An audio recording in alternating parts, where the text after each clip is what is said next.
And this, by the way, is not the only conflict that's brewing in West Asia. The war in Yemen is in focus again, the so-called forgotten war. The world remembers it only when the war begins to reflect in their petrol bills. And it's happening again. Tensions are flaring. The Iran-backed Houthis in Yemen are attacking Saudi targets. Investors are spooked. Oil prices are skyrocketing. A conflict happening thousands of miles away is interfering in our personal expenses. This report has all the details. Geopolitics can be a brain churner. Here's a crash course for the uninitiated. There is renewed fighting in Yemen. Iran-backed Houthis are stepping up their assault on Saudi forces. Close by, the Americans are hunting for Iranian oil tankers. West Asia is on the edge, and you don't need to live there to know that.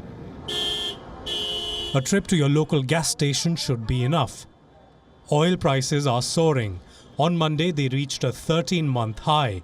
Brent crude was up almost 2%.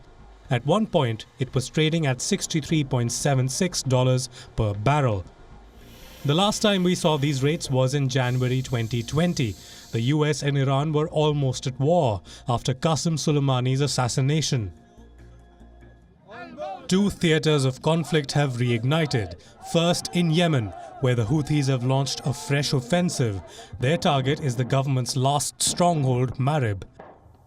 The attacks are spilling over into Saudi Arabia, a key backer of the Yemeni government. Last week, the rebels launched a drone strike. 4 hits in the heart of Saudi Arabia's Aba airport. One civilian aircraft burst into flames. There was another attempt on Sunday. An explosive-laden drone was fired towards the kingdom. This time it was intercepted and destroyed. Such brazen attacks will surely elicit a response. When and where is the question. Close by in the Persian Gulf, the standoff is between the US and Iran. The Americans are in search of Iranian oil tankers. They believe Iran is circumventing sanctions and exporting oil to countries like Venezuela. Is it just political uncertainties that are driving up oil prices?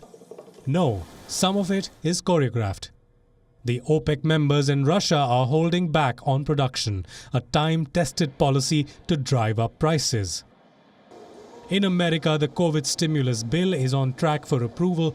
This will help small businesses.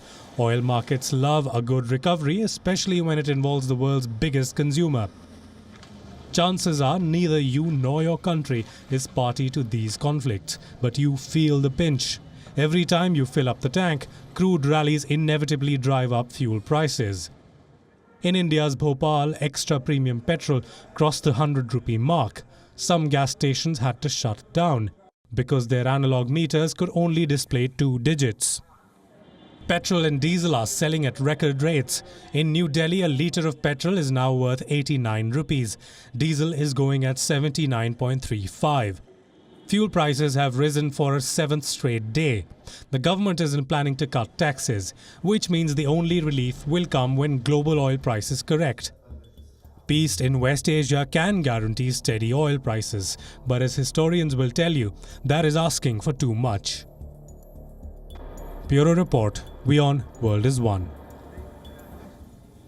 WION is now available in your country. Download the app now and get all the news on the move.